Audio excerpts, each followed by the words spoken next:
Contoh aplikasi distribusi T. Suatu pabrik bola lampu yakin bahwa bola lampunya akan tahan menyala rata-rata selama 500 jam. Untuk mempertahankan nilai tersebut, tiap bulan diuji 25 bola lampu. Jika nilai T yang dihitung terletak antara minus T 0,05 dan T 0,05, maka pengusaha pabrik tadi akan mempertahankan keyakinannya. Kesimpulan apa yang seharusnya diambil dari sampel dengan rataan X bar 518 jam dan simpangan baku S 40 jam? Nah, kita tuliskan dulu yang diketahui dulu ya. Kita identifikasi yang diketahui di sini adalah pabrik bola lampu yakin bola lampunya akan tahan rata-rata selama 500 jam. Sehingga 500 jam ini adalah mu atau rata-rata umur bola lampu secara keseluruhan atau rata-rata populasinya. Kemudian apalagi di sini X bar itu rata-rata sampelnya 518 jam, simpangan baku sampelnya 40 jam. Kemudian ini 25 adalah jumlah sampel yang diuji atau N-nya 25. Kemudian di sini tadi diketahui bila nilai T dihitung antara minus T 0,05 dan T 0,05, nah kalau kita cari untuk nilai alfanya 0,05, kemudian V-nya adalah 25 dikurangi 1 sama dengan 24, maka ternyata nilai T-nya berdasarkan tabel distribusi T adalah 1,711. Sehingga minus T 0,05 sama dan T 0,05 itu kan berarti nilainya T-nya adalah min 1,711 dan 1,711. Nah, kemudian kita cari nilai T hitungnya. Kalau ini tadi kan T dari tabel ya, kita cari nilai T hitungnya dari formulasi X bar min mu 518 dikurangi 500 dibagi simpangan baku sampel 40 per akar 25 N-nya, sehingga T-nya adalah 2,25. Nah, kemudian dari situ kita bandingkan antara nilai T hitungnya dengan nilai T tabelnya. Kalau kita perhatikan nilai T hitung tidak berada di antara range min 1,711 dan 1,711, tetapi jauh di atas 1,711 karena nilainya lebih dari 1,711 ya, karena nilai T hitungnya 2,25.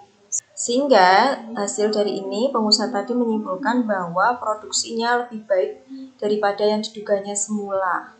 Atau dengan kata lain rataan umur bola lampunya lebih dari 500 jam karena tadi nilai T-nya itu melebihi range ini tadi, range T tabelnya tadi. Ini kalau digambarkan seperti ini nanti berhubungan dengan pengujian hipotesis ya, ini nanti nyambungnya ke statistika industri. Contoh kedua, kereta api eksekutif jurusan Malang, Surabaya, dan Jogja berjumlah 24 unit.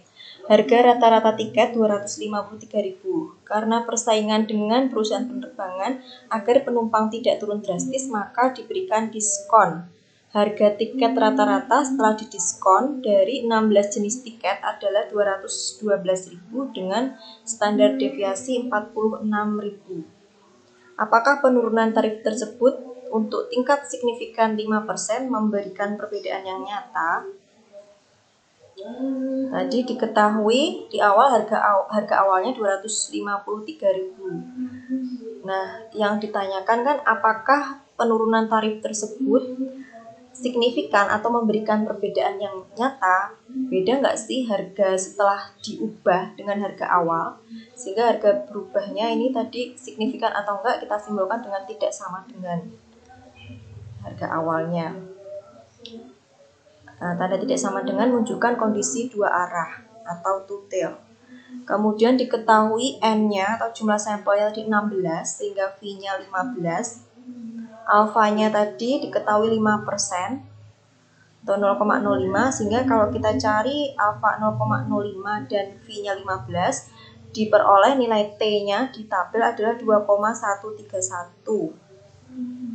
Sama seperti tadi kita cari T hitungnya X bar min mu, X bar 212.000 tadi ya, setelah diubah harganya menjadi 212.000 kurangi 253.000 dibagi dengan standar deviasinya 46.000 per akar N-nya 16, sehingga T hitungnya adalah minus 3,56. Nah, kita bandingkan lagi antara T hitung dengan T tabel. T tabelnya tadi antara karena tutel ya, karena tutel itu kan berarti ada di antara minus 2,131 dan 2,131 hipotesis awalnya tadi atau dugaan awalnya tadi. Nah, sedangkan dia itu minus 3,56 atau berarti di bawah minus 2,31 atau di sebelah kirinya.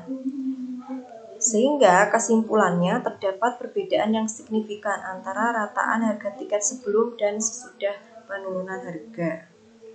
Karena tidak berada di daerah yang diterima di sini, dia berada di luar range atau di luar daerah yang diterima.